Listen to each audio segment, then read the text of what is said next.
We are inside the Thomas and Mack Center where the Toronto Raptors just took on the Utah Jazz and won 80-74. I'm Savanna Hamilton alongside Amy Audibert. Paul Jones will be joining us in just a moment. Now, Amy, two top performers for the Raptors, Dowtin Jr. and DJ Wilson, who's newly signed to the team. So let's talk about DJ first. What did you like about what you saw from him today? Well, I loved his 22 points and 9 rebounds final, but it's the way he did it, right? I mean, when he goes and sets a ball screen, he has so many reads off of it. We see him roll, we see him slip and occupy space and really use his nice, strong frame. But today it was the pick and pop. He was 3 for 6 from long range, and that's something that, of course, the 4s and 5s that suit up for Toronto Raptors really do. They shoot threes. And so just seeing him continue to groom himself through the Raptors system, and he performed really well tonight. Well, similarly to Anthony Davis, he talked a little bit about, the fact that he was a guard and he had a late growth spurt and became a forward/center type player. But we're going to hear him talk about that right now. DJ, great performance from you today. You had 22 and 9, almost a double-double. What was it like to approach this game and be in it? I think it was just a bounce-back game for all of us collectively as a team. I think it just started on the defensive end, bringing our energy and allowing that to just translate into fast breaks and our offense and us getting out, getting easy points. You've been, I'd say, one of the most consistent performers here in Summer League. What was your mentality going into this? Obviously, you just also signed a Raptors contract recently. Has that been an extra motivating factor to you? Yeah, for sure. And also, I think I'm coming off an injury, or I know I'm coming off an injury. So these are the first, minutes playing 5-on-5 I really had. So it's a matter of just getting into my rhythm, getting back comfortable out there. And I feel like I kind of got into that groove today. It's probably my best performance, and then we got the win as a team. So I'm not going to ask for more. Talk about your developing kind of chemistry with Jeff and Delano, and when you guys had a chance to practice, you're taking it to the court. How do you see it getting better as Summer League goes on? I think it gets better day by day, as you can see. I played with Delano since the end of last year, and then I played against Jeff all of last year in the G League, so I'm familiar with both of their games, and they're both good guards to play with, fun guys to play with. They want to get off the ball, they want to hit the pocket, so I just try to get them the ball as much as I can, set screens, roll, and I know they'll find me. So. Since you've been with the Raptors, obviously their 4s and 5s have to be really versatile. And so your pick and pop threes, is that something that maybe you're a bit more intentional nowadays, more than before? Nah, not at all. I think that's just my game, and I think that's just what kind of fits within the system. I feel like that's why I'm here. So I'm not trying to do too much outside the box, kind of just stay within my game and allow the rest to kind of showcase for itself. And then off the screen and rolls, you can either you roll, you slip, you pop, you're really good off that. And just for kids at home, how do you practice that, making those reads so quickly in game? I think it's just that comes with opportunity, just game opportunity. The more you play, the more opportunity you have in those situations. The more you learn from them. You can drill them and practice them as much as you want, but until that game comes, it's a whole another animal. So, I think just game reps and practice reps are the biggest key to that, for sure. Bouncing off of Amy, actually, you are very comfortable on the by the three-point line. You're very comfortable even handling the ball to an extent. Did that come earlier in your career, back in high school, or was that something that you kind of built into your game later on? Yeah, for sure. That comes back just growing up. I've always, had the ability to shoot. I grew up playing guard until I was probably about, my senior year. I kind of hit a growing spurt, and I grew to be the biggest guy on the court in high school, so they kind of just threw me under the basket, and from there I kind of just developed that skill set around the basket and whatnot. And I try to stay on top of my perimeter skills. The assistant coaches for the Raptors, they tell me not to try to get away from it, to value my skill set that I do have and utilize it to the best of my ability. Don't forget about it. So that's something I'm really focused and honing in on.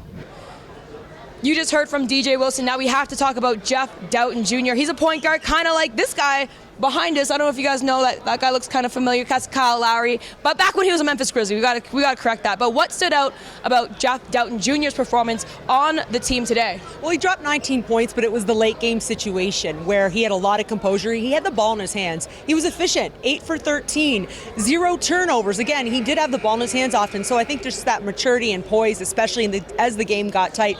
And defensively, Utah shot just over 24% from the three, and I thought that the guards did a great job of contesting long range. He certainly is setting tones on both ends. Now we're going to hear from Dowtin Jr.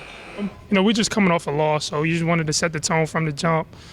be aggressive on the defensive end, get stops, and just push the ball in transition. And like I said earlier, I think as a whole we played together as a team, and that allowed us to come out there and get the win. You in particular, I felt like you were flying everywhere on the court. I saw you on the offensive end, defensive end, getting some steals, hitting the floor. Tell me what it was like to be out there for yourself today. Anytime I step on the court and play the game of basketball, it's always a joy. I'm always having fun playing. So, I'm going to do whatever it takes for my team to win, whether it's, like you said, diving on the floor for loose balls, getting steals, getting a rebound, making an open layup, whatever I have to do to help my team win, that's what I'm going to do. Jeff, it seemed like we talked to Coach, and he said he wanted to make sure that rotations were a little changed today. Either you or Delano seemed to be on the court handling the ball, running stuff. How did that contribute to keeping things going? You had a good start yesterday and couldn't keep it going. You were able to keep it going today. How did that kind of stuff contribute? I think, as long as one of us is on the court, we're both traditional point guards. We're able to, control the game, control the pace of the game, and get our teammates involved. When both of us are playing together, the game is great. The game's easier for us. But like you said, as long as one of us is on the court, we're able to dictate the pace, control the game, get teammates involved, and I think Coach allowed us to do that today. Oh, definitely. He's making progress every day, whether it's practicing games. You see him finishing around the rim, dunking, catching lobs, contesting shots at the rim. I love playing with him. So I think he's going to be getting better every day, and I'm happy to play with him. Happy he's my teammate. Paul Jones joins us now. Jonesy, I'm calling this segment "Keeping Up with Koloko." Yes. What did you like about what you saw from him today? Well, his confidence is growing. His comfort level is growing. And that's when you feel like you can do something, when you feel confident in what you're doing, you're going to be better at it. And I watched him again today, very active on the defensive end, playing to his strengths, blocking shots, changing shots, being a presence in the lane. And then on the offensive end, it's starting to come. We see him get the ball. Right now his pet move, his favorite move is a jump hook. Yes. But he's finding a way to maneuver the defender in such a way that even though he may not go the other way, he sells it. It's authentic, yes. And then he can come back for his jump hook. He's becoming more and more confident in that. And once that becomes solidified and consolidated, now he starts to go to the counter. He doesn't have to have the counter that often once the original jump hook is working, but I just see him becoming more and more comfortable. And Coach Gleason even talked about that. Layering, getting more comfortable, building on what you've done the day before, and we're seeing that from Christian. The bunnies aren't quite falling right now. That will come with time and confidence, as you mentioned, but he is having such an impact on the defensive end. Players do not want to be inside the paint when he is there. They do not want to catch a block from him. Well, not just catching a block, and we know that there's a stat for block shots, but when you think about it, how many other shots does he impact, right? Yeah. When guys go in the lane or they drive in the lane, or like, where is he? It rushes the shot. It throws it off. So his presence in there itself is a deterrent. And real quick, let's talk about the team's overall performance from Game 2 to Game 3. They lost the last game against the Chicago Bulls. They won this one against Utah, serving Utah their first loss, and now every team at Summer League has a loss. Well, I think they were able to sustain their intensity. We saw a great start against Chicago, and it just dropped right off. They were able to sustain that today, and Coach talked about having decision makers on the floor and how you work the rotation a little bit different, and it just seemed like the energy was there. They made plays, particularly down the stretch. They got good matchups. I thought DJ Wilson did a really nice job. And then Jeff Dowtin Jr. did some really good things in terms of his decision-making down the stretch, getting into the lane against bigger people, stopping, finishing. Those are game-winning plays, and they had a lot of them today. Well, now we got to hear from head coach, Coach Gleason, as well as watch some team highlights. Solid win. Obviously not the prettiest at the end there, but you pulled through. DJ Wilson had a great game. What did you make of his performance? Yeah, it was really good. He really came with that intent early in the game, and that was able to carry on throughout. And he was made some big buckets for us and stretched the floor, which he's got to do.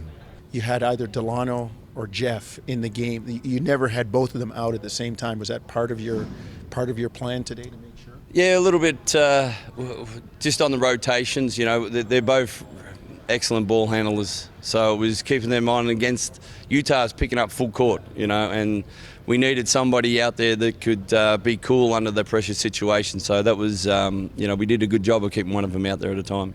Yeah, that's something that we talked about and how we practice and how we play it. It's making sure that we're playing at a high level on the defensive end. And that normally creates your offense and gives you momentum on the offensive end. So these guys are really buying into it, and it's a good to bounce back after a disappointing game too and play that way. Little DHO to Harper. They run some indie action. Step up screen. Harper for three. Just the way they drew it up, J.J. Redick. That's usually where the trap comes. And they get the turnover on the next sequence, but not for long. Jared Butler out of Baylor, national champion, slams it home. Brooks, three on the shot clock, got a launch.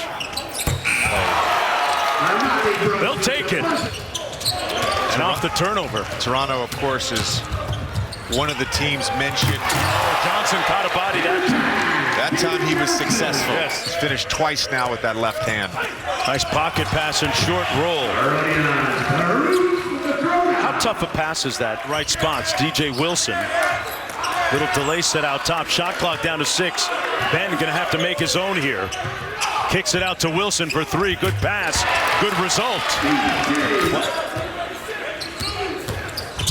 Changes speeds. Got it to go in rush hour traffic. The Toronto Raptors are going to win this one 80-74 and improve to 2-1 here in Las Vegas. A wire-to-wire win. The Toronto Raptors will be playing the Miami Heat this Friday. That's 7 p.m. local, 10 p.m. Eastern, so stay up for that. You can watch it on TSN. From myself, Savanna Hamilton, Paul Jones, Amy Audibert, Jake LaRue, and Luke, our editor. Thank you for watching another episode of Raptors Today.